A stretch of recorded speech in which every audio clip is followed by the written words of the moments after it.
अस्सलाम वालेकुम। आज हम पढ़ेंगे STH 301 का लेक्चर नंबर 28 है। इसमें हम क्या पढ़ेंगे, बायनॉमियल डिस्ट्रीब्यूशन के, उसके बाद fitting binomial distribution to real data, और उसके बाद हाइपर ज्योमेट्रिक डिस्ट्रीब्यूशन। तो उसने कहा है कि ये चूंकि डिस्क्रीट प्रोबेबिलिटी डिस्ट्रीब्यूशन का एक बहुत इंपॉर्टेंट टॉपिक है, तो आज हम इसके बारे में पढ़ेंगे और साथ में इसकी कुछ एग्जांपल्स को हल करेंगे। उन्होंने कहा सपोज करें कि we toss a fair coin of 5 times. एक सिक्के को उन्होंने 5 दफ़ा उन्होंने टॉस किया है, और हम डिमांड करते हैं कि जो प्रोबेबिलिटी ऑफ डिस्ट्रीब्यूशन है वो एक्स है, और एक्स रिप्रेजेंट करती है हेड्स को। तो फिर उन्होंने कहा कि we note that the tossing a fair coin 5 times, कि हम कॉइन को 5 दफ़ा टॉस कर रहे हैं, तो हम या उसमें हेड आएंगे या उसमें टेल आएंगे। लिहाजा उन्होंने कहा है कि जो हेड्स हैं उन्हें डिनोट किया कि वो 1/2 टाइम्स आता है हमारे पास।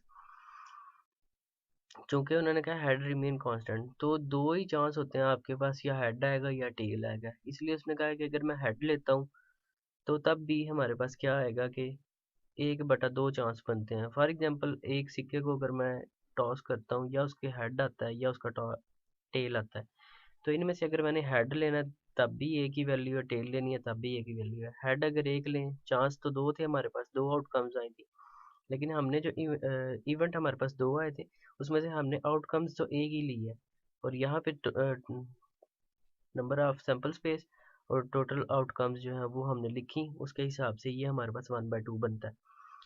अब आगे हमने इस फार्मूला के अंदर वैल्यूज पुट करनी है। उसने कहा है कि यहाँ पे जो P है और Q है उसके बारे में भी उसने बताया हुआ है कि every task is independent on the other throw, हर एक दूसरे के ऊपर वो इंडिपेंडेंट होती हैं।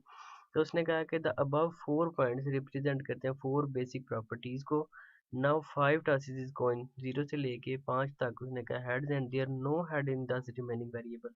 तो फिर उनमें से कहा इसलिए टेक वन ऑफ द 6। तो फिर उसने कहा कि no number of heads in the random variable, in random variable में से उसने कहा कि हम नंबर ऑफ अगर हेड्स लें which can take one of these 6 values, तो इनमें से हम कौन सी 6 वैल्यूज ले सकते हैं।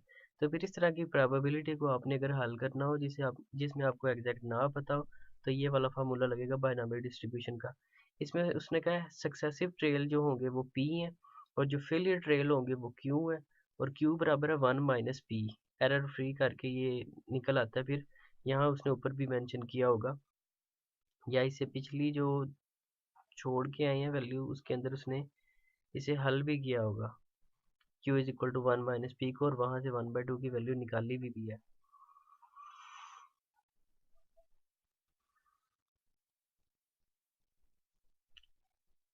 किस एग्जाम्पल में हो सकता है ये?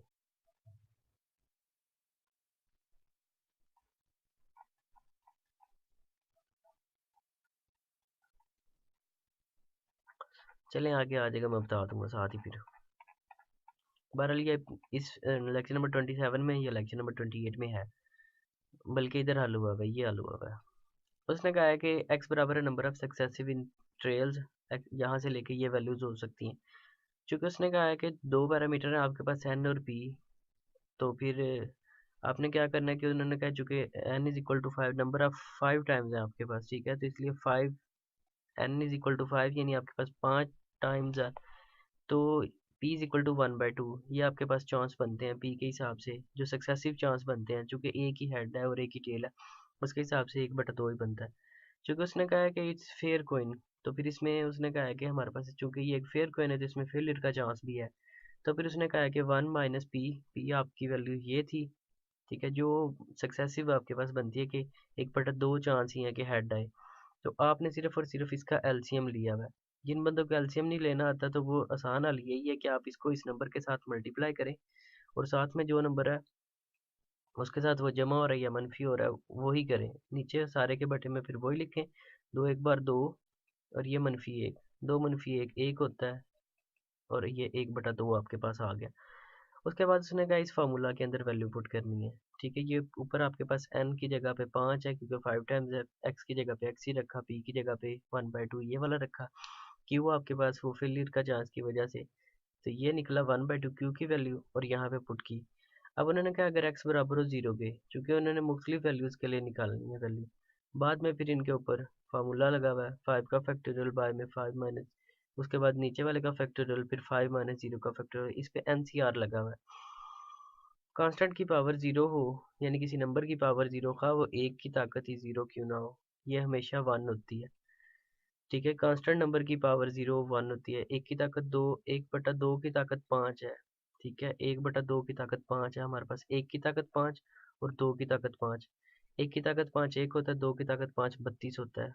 यानी 2 को 5 टाइम्स मल्टीप्लाई करना है, 2 multiply by 2 multiply by 2 multiply by 2 multiply by 2, ये होता है हमारे पास 2 की पावर 5, यानी 2 5 टाइम्स है, ना कि 2 मल्टीप्लाई बाय 5। तो फिर यहाँ से आपने ये निकाल लिया। इसी तरह one X is equal to 1 के लिए आपने निकालना है, 2 के लिए, 3 के लिए, 4 के लिए। बाद में उनकी प्रोबेबिलिटी को सम किया और ये आपने ग्राफ बना लिया। ये पी ऑफ एक्स की वैल्यू और ये आपके पास फ्रीक्वेंसी की वैल्यू, या ये क्लासेस जो दी हुई हैं नंबर ऑफ वैल्यूज़ उनके हिसाब से। फिर आपने वही वेरिएंस और मीन के लिए, ये आपने याद रखना है, मीन बराबर होता है ई एफ एक्स या फिर E X P F X के, और ये वेरिएंस बराबर होता है E X square P X minus into E F X P X और होल का स्केयर।